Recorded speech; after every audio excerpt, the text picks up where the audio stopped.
Olá, que a paz de Jesus invada os nossos corações nesse instante. Antes de aprofundarmos nas nossas reflexões de hoje, eu gostaria de propor uma prece através de uma mensagem de Joana de Ângeles, que está no livro Vida Feliz, Psicografia de Divaldo Franco, é a mensagem 187, na qual Joana de Ângeles nos diz o seguinte: nesses dias agitados, a angústia caminha com o homem disfarçada de medo, de ansiedade, de sentimento de culpa.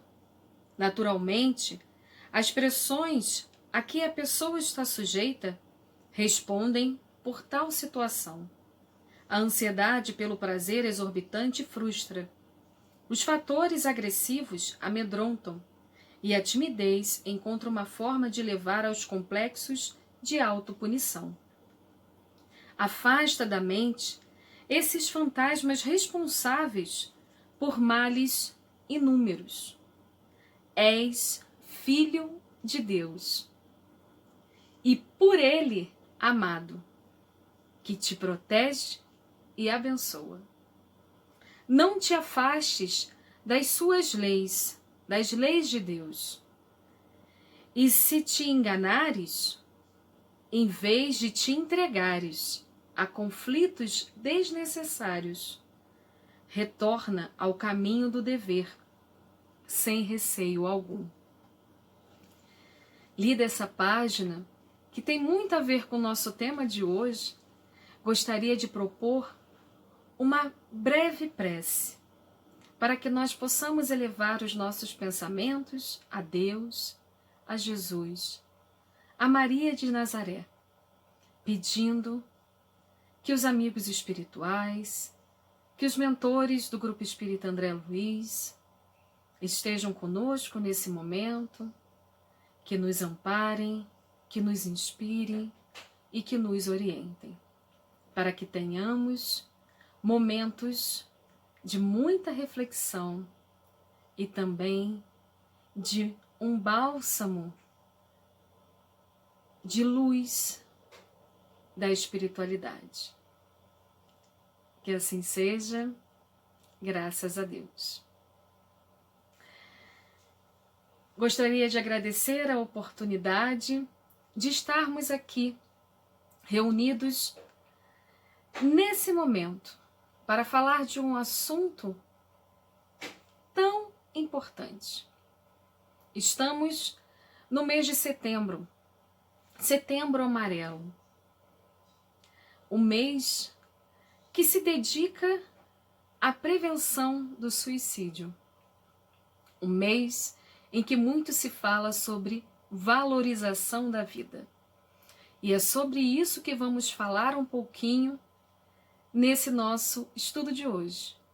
E antes de começar, eu gostaria de levantar dois pontos muito importantes.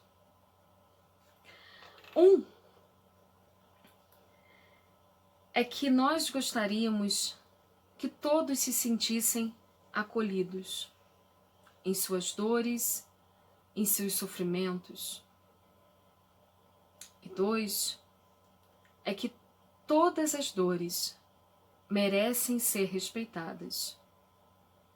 E aqui não haverá nenhum juízo de valor. Mas o nosso objetivo é esperançar, junto com a espiritualidade amiga, para que todos nós, e eu também me incluo, todos nós na nossa caminhada, nos momentos de aflição, seja agora, seja outrora, possamos nos lembrar dos ensinamentos, possamos nos lembrar que não estamos sozinhos, possamos nos lembrar que dentro de nós brilha uma centelha divina, que se nós permitirmos, faremos luz e seremos luz onde estivermos. Mas o que seria valorizar a vida? Será que valorizar a vida é o popular saber viver? No sentido de que muitas pessoas acham que é o curtir, viajar, ter dinheiro, ter fama. Será que valorizar a vida é ter fortes emoções e viver aventuras? Não. Isso não é valorizar a vida. Valorizar a vida é estar aberto às possibilidades. É estar atento aos detalhes. É saber aproveitar o momento, vivendo, experienciando e aproveitando o hoje. Porque tudo depende do hoje. Tudo depende do que nós fizermos agora.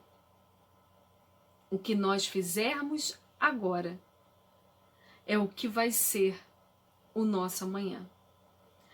A semente que nós plantarmos agora é a que nós iremos colher amanhã.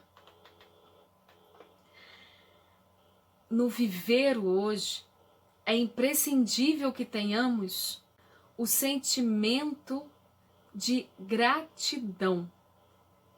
Exercitar isso em nós, esse sentimento importantíssimo.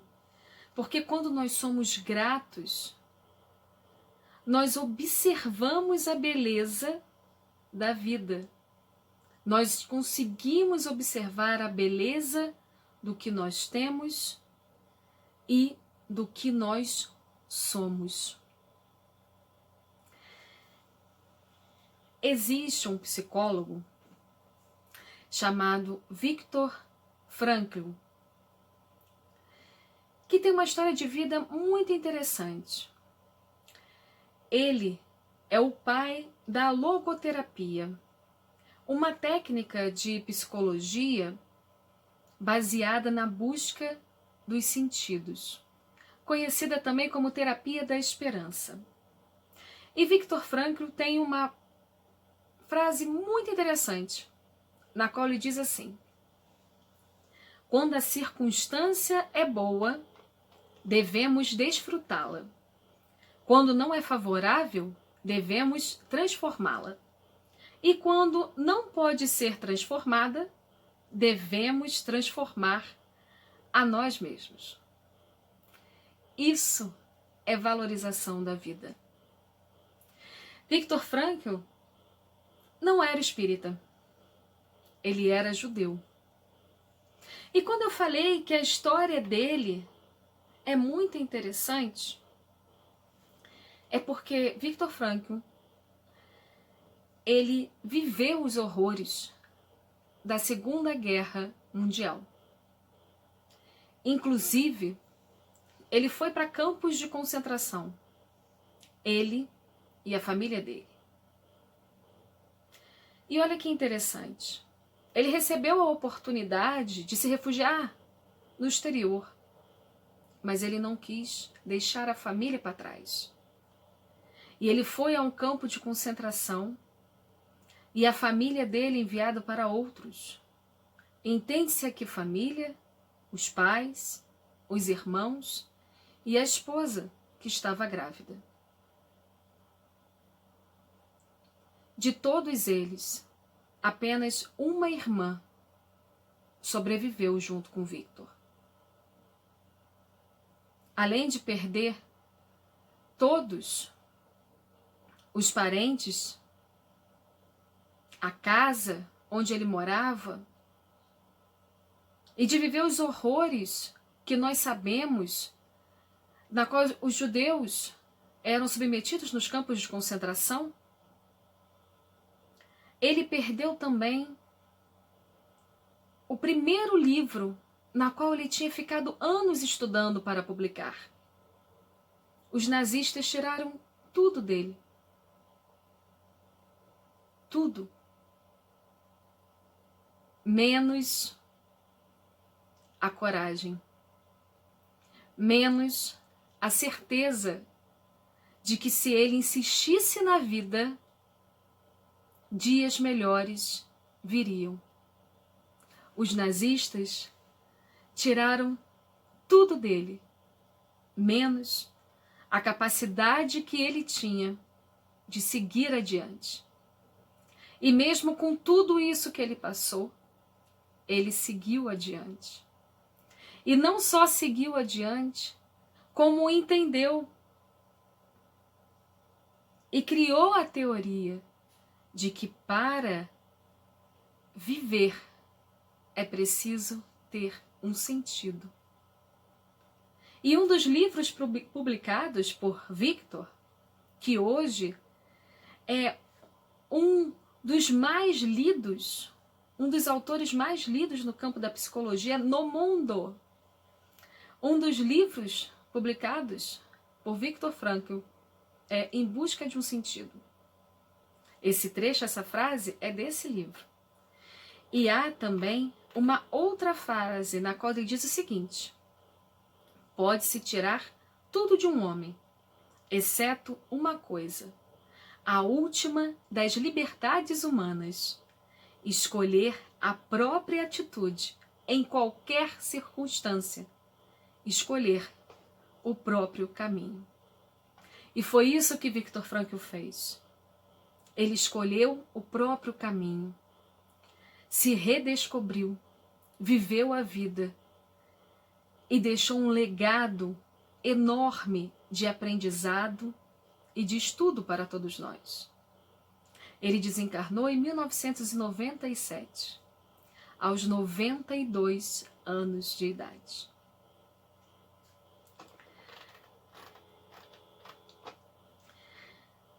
Ivone Pereira do Amaral, que também podemos citar como uma mulher de fibra e coragem, médium espírita, que deixou também um legado enorme para nosso estudo e nosso aprendizado, também lutou, não só nessa existência, como em outras passadas, como deixou para nós nos livros que publicou, contra ela mesma, contra a tendência que tinha ao suicídio, a desistir, contra as próprias vicissitudes. E olha que interessante, que embora Viktor Frankl não tenha sido espírita, ele era judeu, olha como é que as ideias se encaixam, as ideias de vivência se encaixam. E olha como é interessante para o nosso aprendizado, como nós temos a capacidade de superar, como nós temos a capacidade de ter coragem de seguir adiante. Ivone Pereira do Amaral, no livro Devassando o Invisível, fala sobre esse sentido da vida.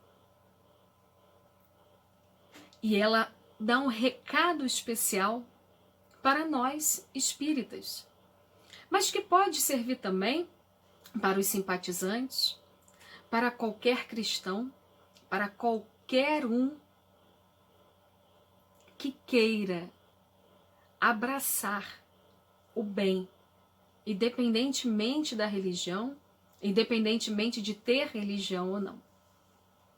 Ivone nos diz o seguinte: eis aí, meus amigos, as grandes tarefas que a todos nós, encarnados e desencarnados, o Consolador confia. Reeducar as almas frágeis da terra e do invisível, enxugar as lágrimas da aflição, acender nos corações entristecidos pelas amarguras desesperadoras a divina lâmpada da esperança. nortear os passos do caminheiro da vida ainda vacilante, elevar a criatura, finalmente, para a glória da harmonização consigo mesma e com as leis do Criador, para o triunfo da vida imortal. No Evangelho, segundo o Espiritismo, que se você ainda não leu, leia, pois vai entender melhor os ensinamentos de Jesus. E se está passando por um problema, por um momento grave de aflição, deixe-o como livro de cabeceira, para abrir ao acaso. E na doutrina espírita a gente sabe que o acaso não existe. Vai bater ali uma mensagem que nós precisamos ouvir. Mas no Evangelho segundo o Espiritismo, no capítulo 5, Bem-aventurados os aflitos, existe um trecho que fala sobre melancolia, que hoje poderíamos entender como depressão. E nesse trecho, François Geneve, o espírito François Geneve, tem uma observação muito importante para a nossa reflexão de hoje. Lembrai-vos de que, durante o vosso degredo na terra, tendes de desempenhar uma missão de que não suspeitais, quer dedicando-vos à vossa família, quer cumprindo as diversas obrigações que Deus vos confiou.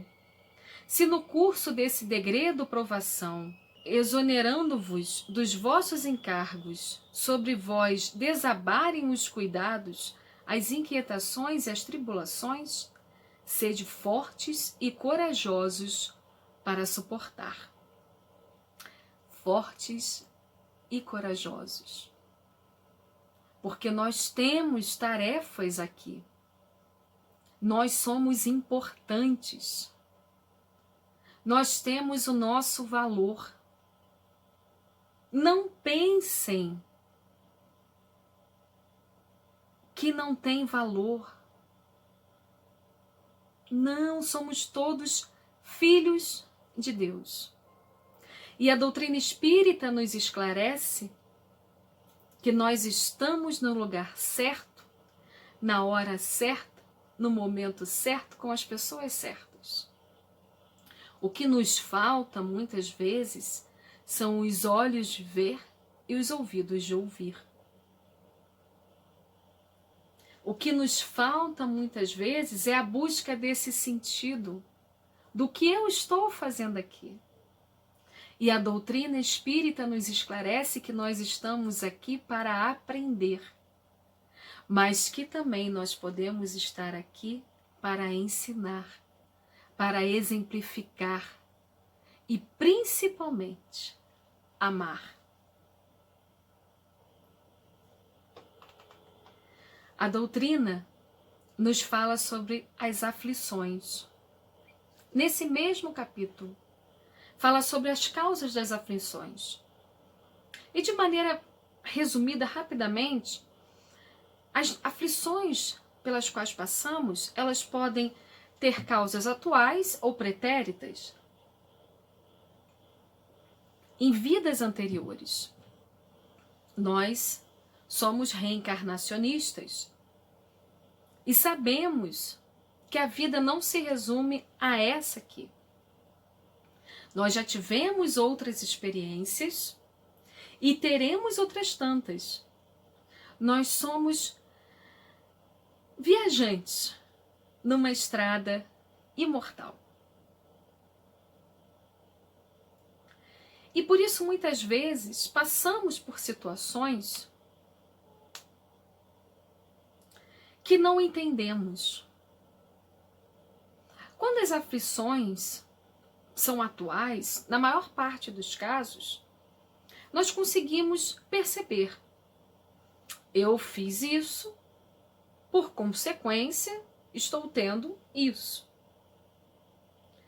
Mas às vezes, quando as aflições são do passado, são de outras existências, Como nós reencarnamos e nos esquecemos, a misericórdia divina nos dá o esquecimento até para nós podermos afinizar com os irmãos de jornada, até para nós podermos ter mais chances de não cometer os mesmos erros. Então, muitas vezes, quando as aflições são do passado, nós não entendemos o motivo e perguntamos por que que isso está acontecendo. Não pergunte por quê. Isso eu falo a você e falo a mim, porque no momento de aflição somos todos iguais. Nós temos que perguntar para quê? E a resposta é para o nosso aprendizado, para o nosso burilamento, para a nossa transformação moral. Porque muitas vezes é na aflição, é na dor, é no problema que nós percebemos quem somos, que nós percebemos o que estamos fazendo de errado, que nós damos valor ao que temos. Mas a questão é que nós temos que perceber e caminhar. Nós temos que perceber e agradecer. Quando nós nos estagnamos no problema, quando nós deixamos aquele problema, aquela aflição falar mais alto,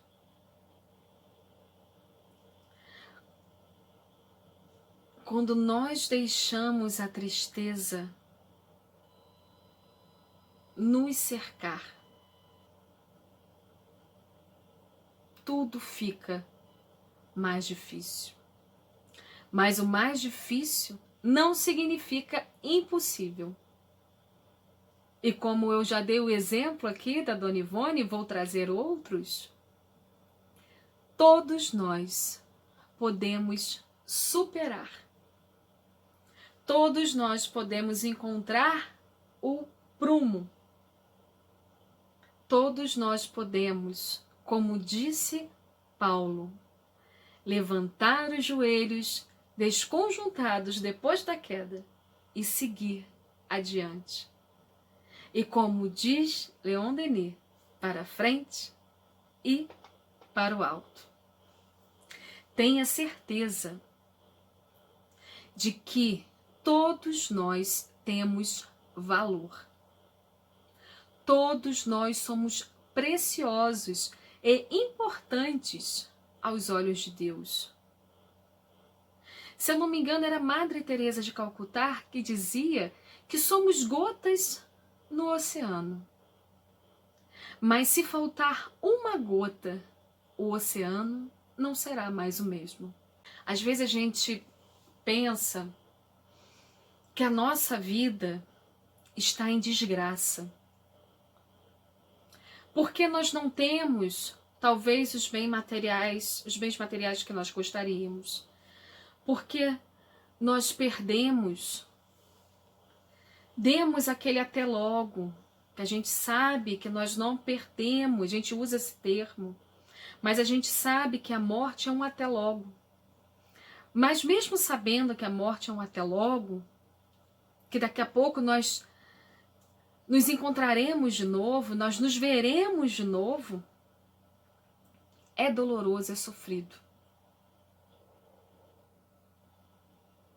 E às vezes nós chamamos esses momentos de dificuldade, de desgraça.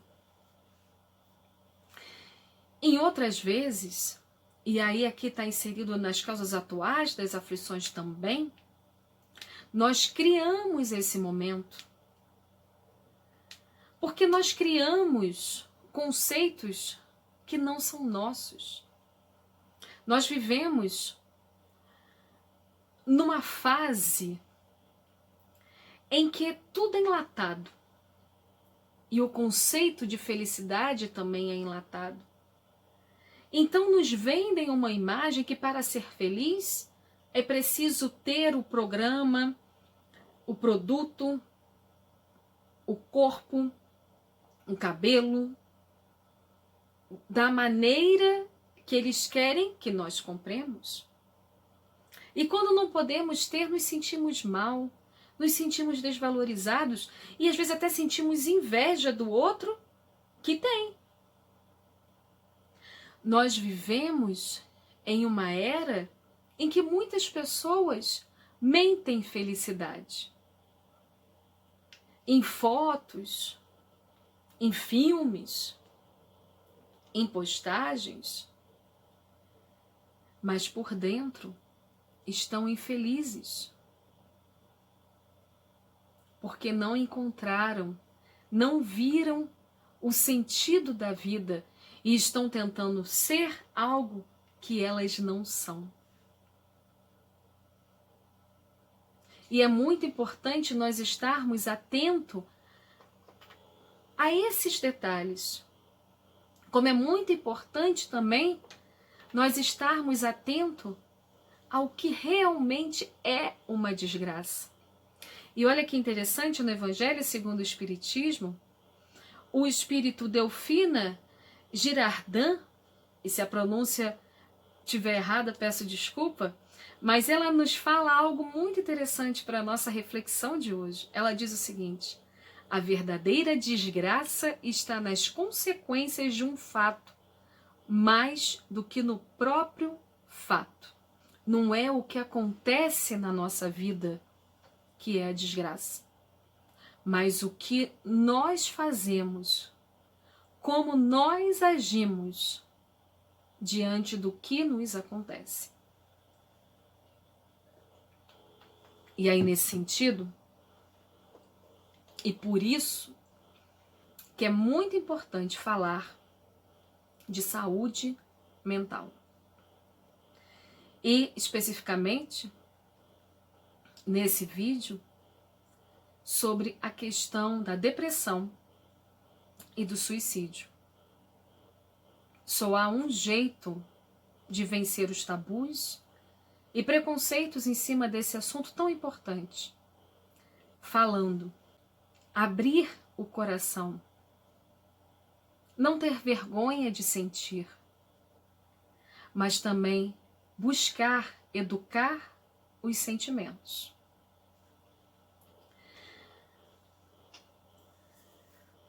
Depressão e suicídio são assuntos muito sérios.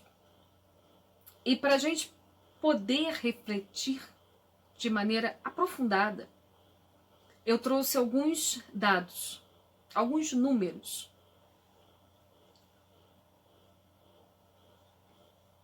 De acordo com a Organização Mundial de Saúde, a depressão é o mal do século.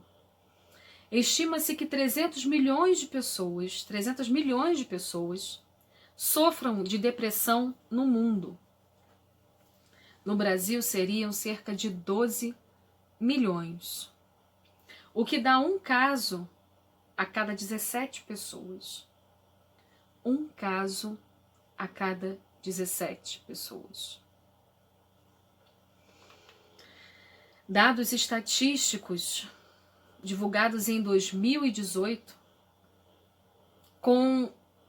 feitos com relação aos dados de 2016,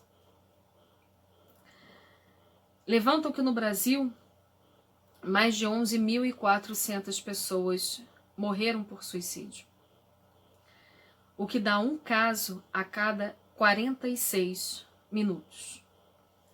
E os próprios pesquisadores acreditam que esse número seja 20% maior, porque muitos desses casos também são ocultados por medo, por vergonha, até mesmo por questões financeiras, quando entra seguro de vida ou de religiosas de algumas religiões,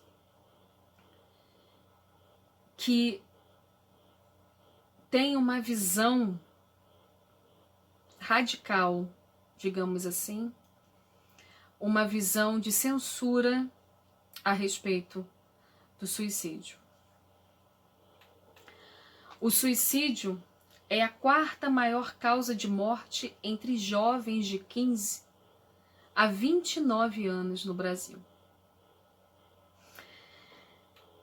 E grande parte das pessoas que atentam e desses jovens que atentam contra a própria vida,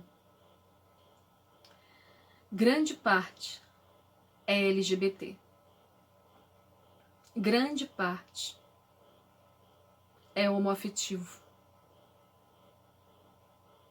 E um estudo feito pelo Instituto The Trevor Project, é a maior organização LGBT do mundo de combate ao suicídio, revelou que em 40% dos casos isso seria evitado se essas pessoas, se esses jovens tivessem aceitação e acolhimento.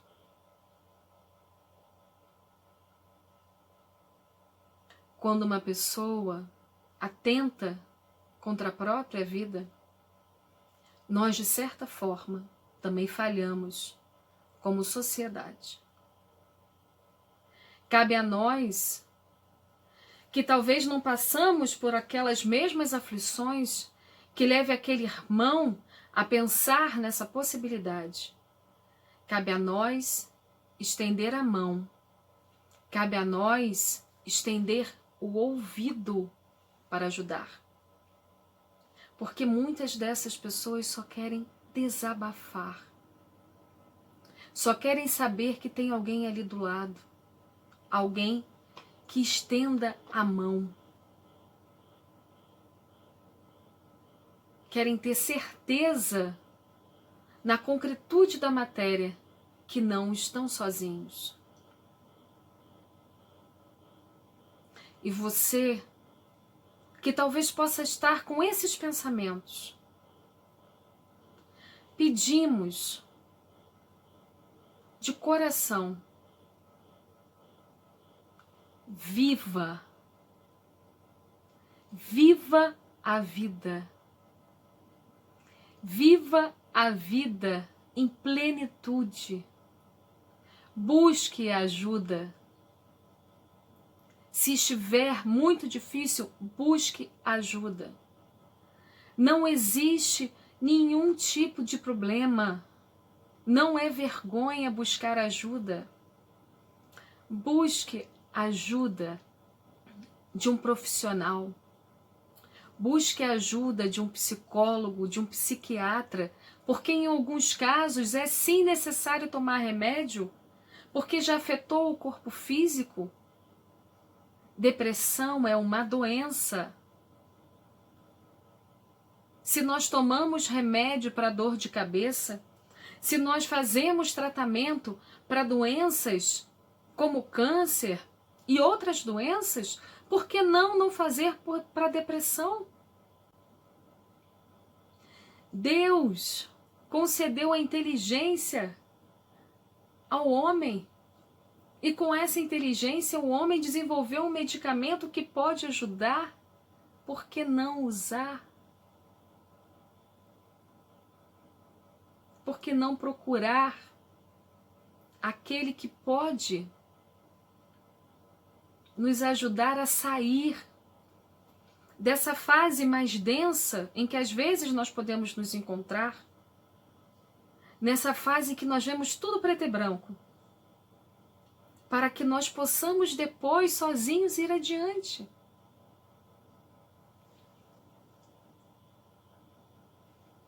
Depressão não é brincadeira, não é mimimi, não é frescura. Depressão não vê a idade, e aí fazemos um apelo aos pais, aos responsáveis, para que fiquem atentos às crianças. E atento às crianças significa dialogar, conversar, dar carinho, impor limites. Depressão não tem classe social. Depressão não é só aquele que chora ou aquele que lamenta. Muitos sorriem e estão deprimidos. E quando nós olhamos esses detalhes da valorização da vida, às vezes conseguimos perceber. Depressão não tem sexo, não tem posição social, nem financeira. E muitas vezes, sim, aquela pessoa que pretende atentar contra a própria vida, ela avisa. É mentira que dizem que se a pessoa avisou, se pediu ajuda é porque não quer fazer nada. Não, não, não, não. Não acreditem nisso. Se pediram ajuda, dê a ajuda. Agora, se você precisa de ajuda, busque essa ajuda. Você não está sozinho. Tem amigos espirituais, tem Jesus, mas também tem encarnados que querem te ajudar. E aqui eu falo de 2 serviços que, além do psicólogo, além do psiquiatra, também ajudam muito na prevenção ao suicídio. Um é o Centro de Valorização da Vida, o CVV, que funciona 24 horas por dia em todo o Brasil. É só ligar 188 ou acessar o site www.cvv.org.br. E o atendimento é gratuito. E quantas vidas o CVV já ajudou a salvar? Eu estava assistindo a uma live recentemente do próprio CVV, que tem feito uma série de lives com essa temática, a temática do suicídio. E eu achei muito interessante porque eles estavam entrevistando uma mulher mais ou menos da minha idade que já teve essas ideias e que, graças às ligações que fez para o CVV, nos momentos de maior angústia, ela conseguiu resistir, ela conseguiu se acalmar, ela conseguiu revigorar a energia e a coragem para continuar em frente. E ela falou algo nessa live que eu particularmente não sabia que acontecia e por isso que vou compartilhar. Ela disse que muitas vezes ela ligava e que usava o telefone porque é mais fácil, tá sempre à mão o celular, o telefone de casa, e ela ligava para o 188 e ela estava tão angustiada, tão aflita, que ela não conseguia falar. E do outro lado, o atendente que ali estava só lhe dizia: seja bem-vindo, você não está sozinho, eu estou aqui contigo. Quando quiser, pode falar. Se não quiser, estou ao seu lado. E ela disse que só de ouvir a respiração do atendente, daquele voluntário, num trabalho tão lindo que o CVV realiza, ela já conseguia se acalmar e voltar ao equilíbrio. Quem comete suicídio não quer acabar com a vida. Quem comete suicídio quer sair do problema, quer acabar com o problema. E a doutrina espírita nos esclarece que não é isso que acontece. Que o suicida revive o problema e passa por situações muito piores do que aquele problema. A doutrina espírita nos esclarece que a vida continua além da vida. E que nós somos regidos pela lei de causa e efeito. E quando nós atentamos contra a lei de Deus, nós temos consequência disso. Ivone Pereira, que eu citei lá no início, em outro livro, A Luz do Consolador, ela diz o seguinte: de tudo quanto até hoje temos estudado, aprendido e observado em torno do suicídio, à luz da doutrina espírita, nada, absolutamente, nos tem conferido o direito de crer que existam motivos nobres para justificar o suicídio perante as leis de Deus. O que sabemos é que o suicídio é infração às leis de Deus, considerada das mais graves que o ser humano poderia praticar ante o seu Criador. Os próprios espíritos suicidas são unânimes em declarar a intensidade dos sofrimentos que experimentam, a amargura da situação em que se agitam, consequentes do seu impensado ato.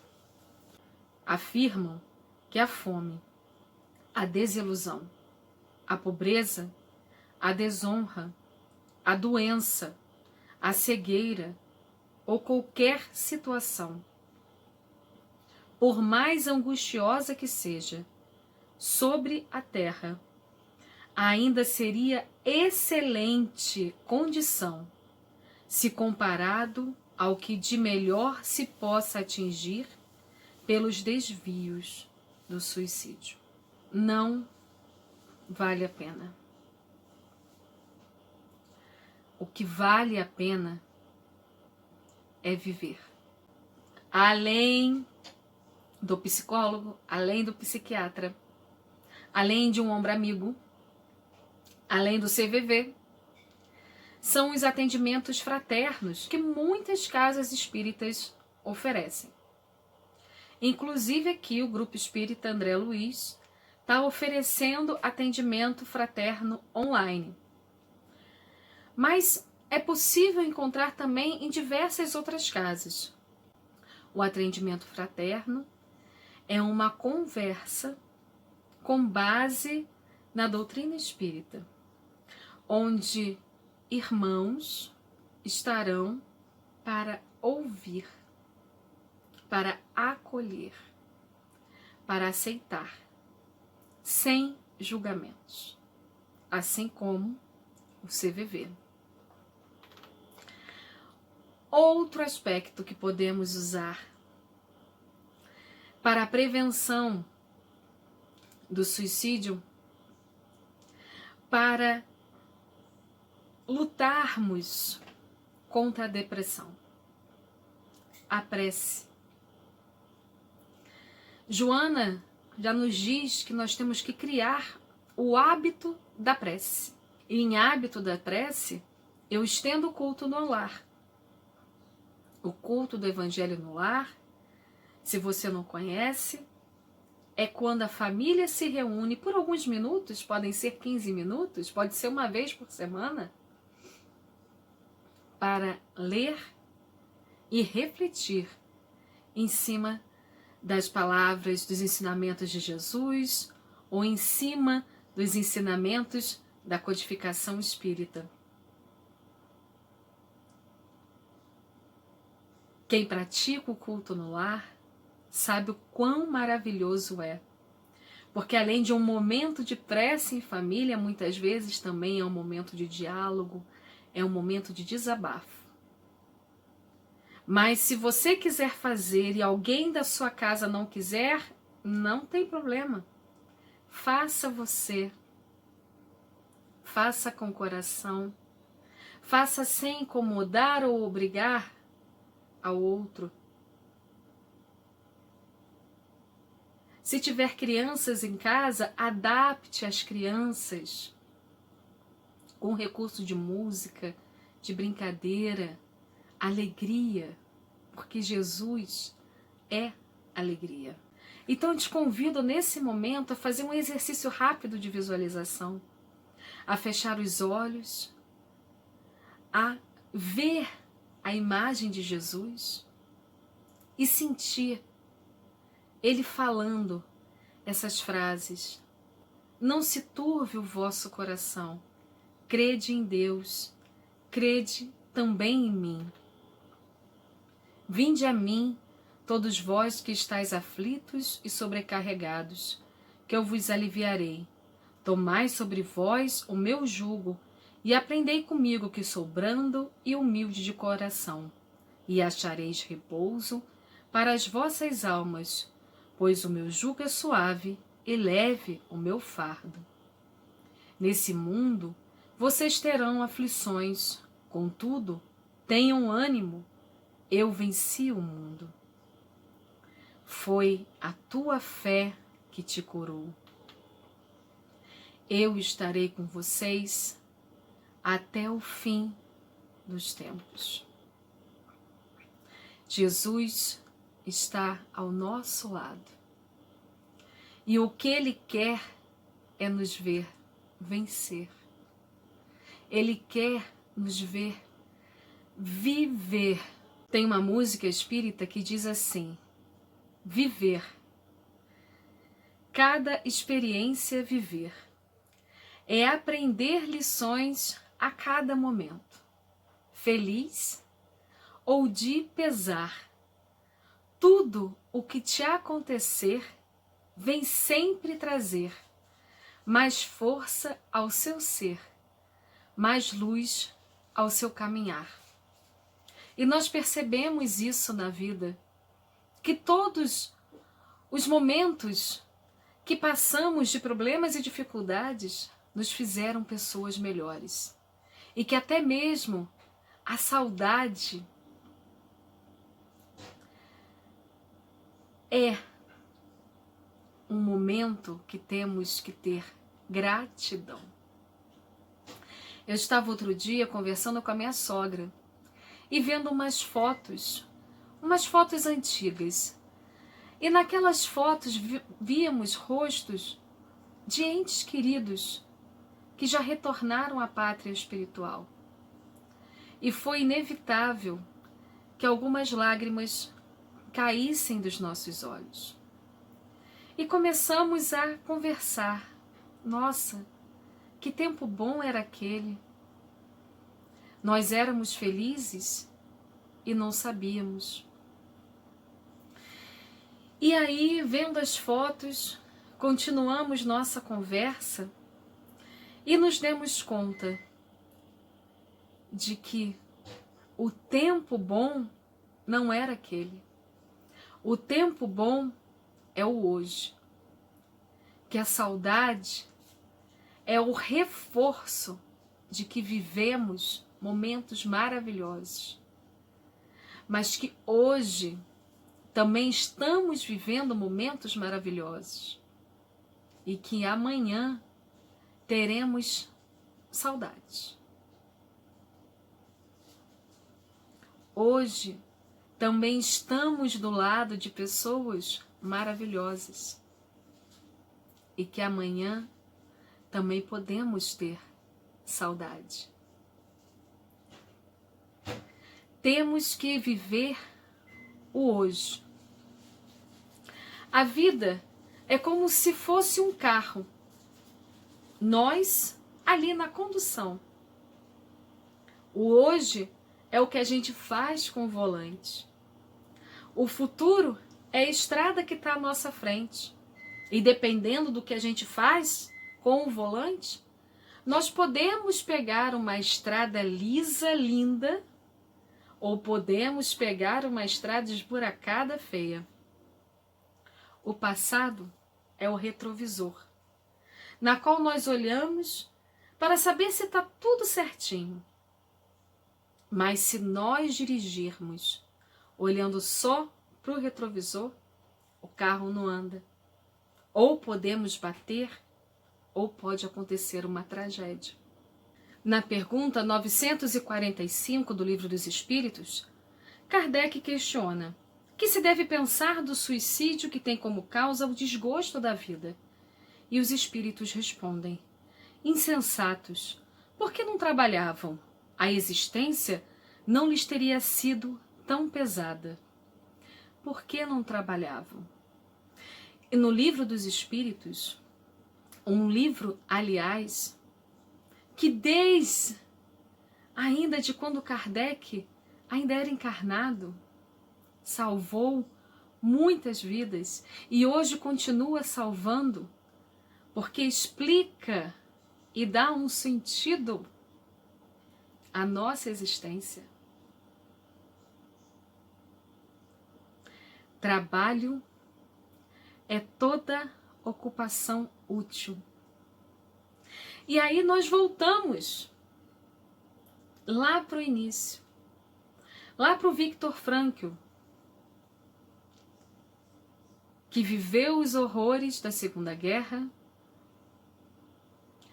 e conseguiu, mesmo se despedindo de praticamente toda a família,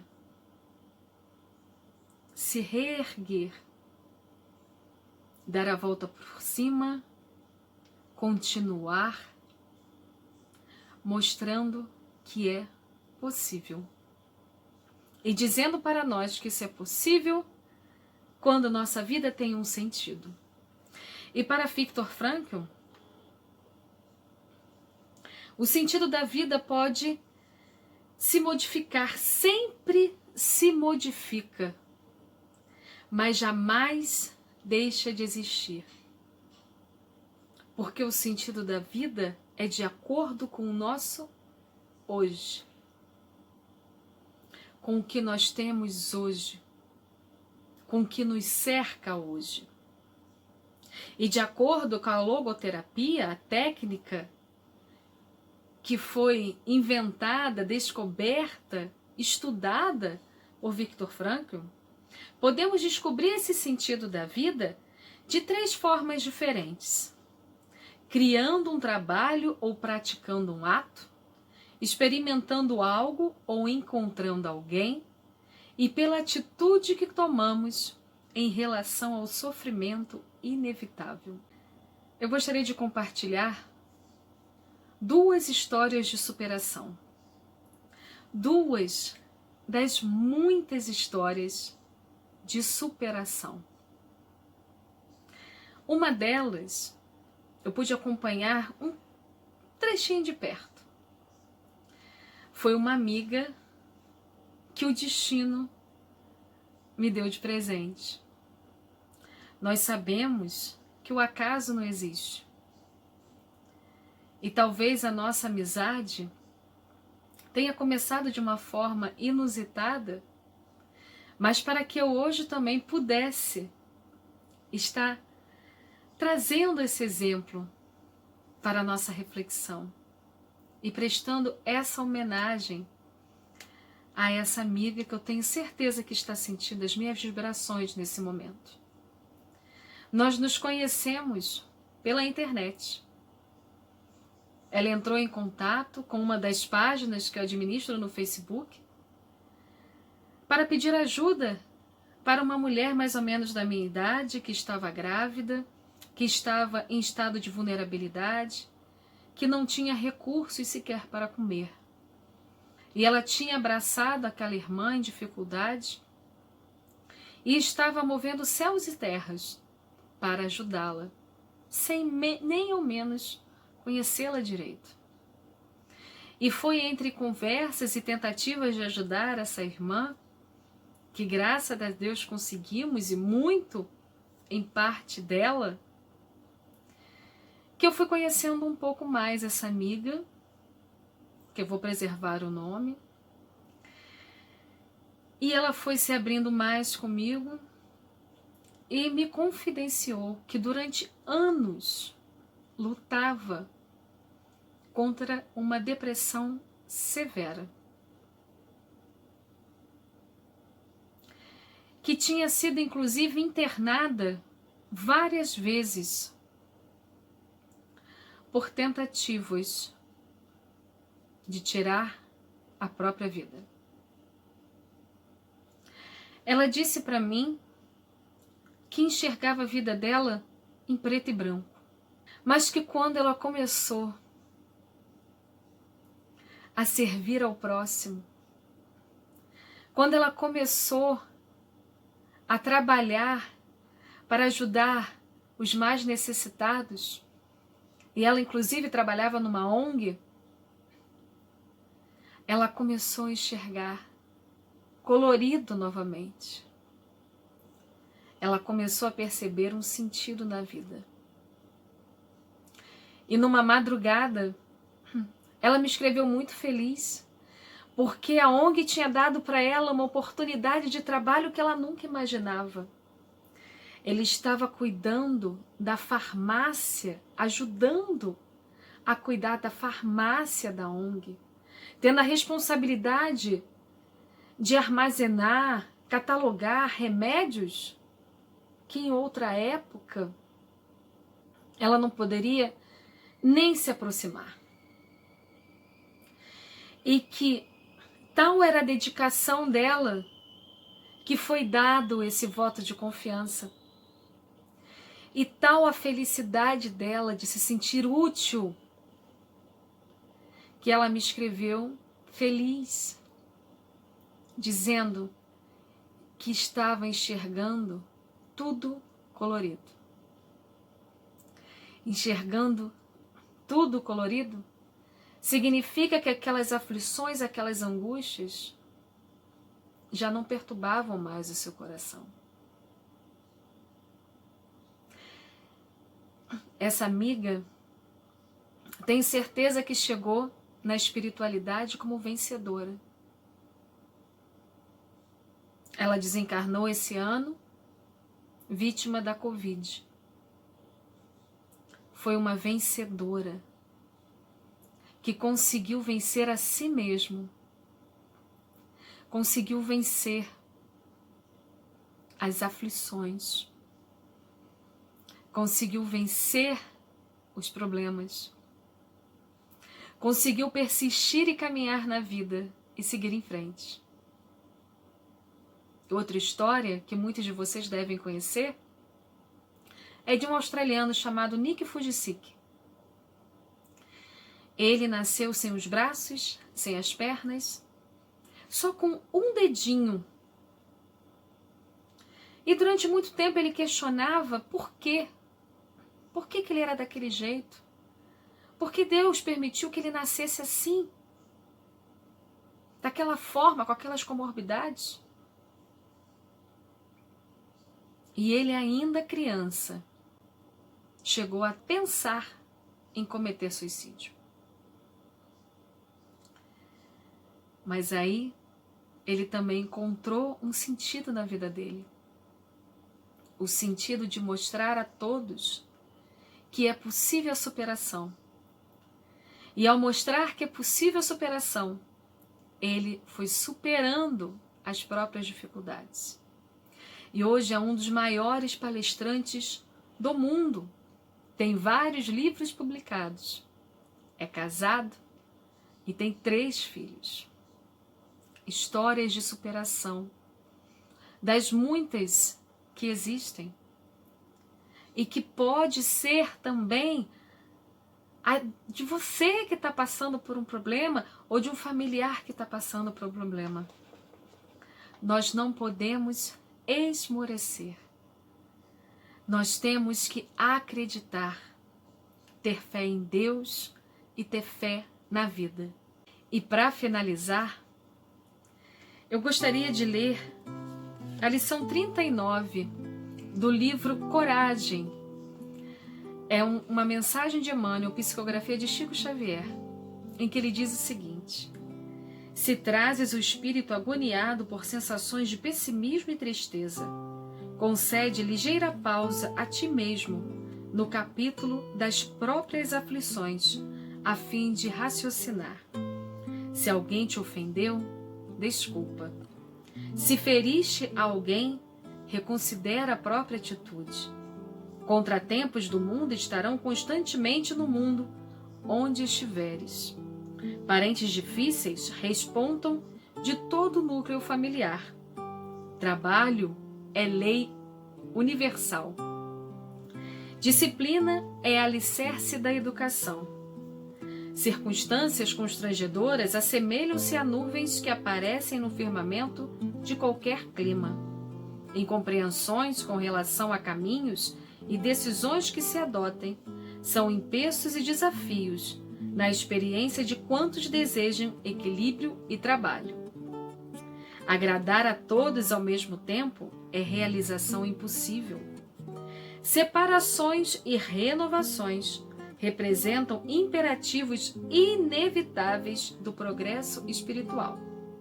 Mudanças equivalem a tratamento da alma para os ajustes e reajustes necessários à vida.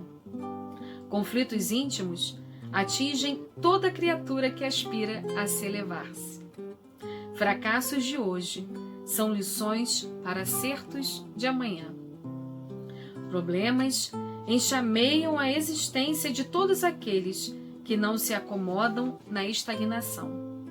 Compreendendo a realidade de toda pessoa que anseia por felicidade e paz, aperfeiçoamento e renovação, toda vez que sugestões de desânimo nos visitem a alma, retifiquemos em nós o que deva ser corrigido e, abraçando o trabalho que a vida nos deu a realizar, prossigamos à frente. Que assim possa ser, que valorizemos a nossa vida, agradecendo a Deus e seguindo em frente, confiantes de que não estamos sós e que iremos vencer. Muita paz e que assim seja.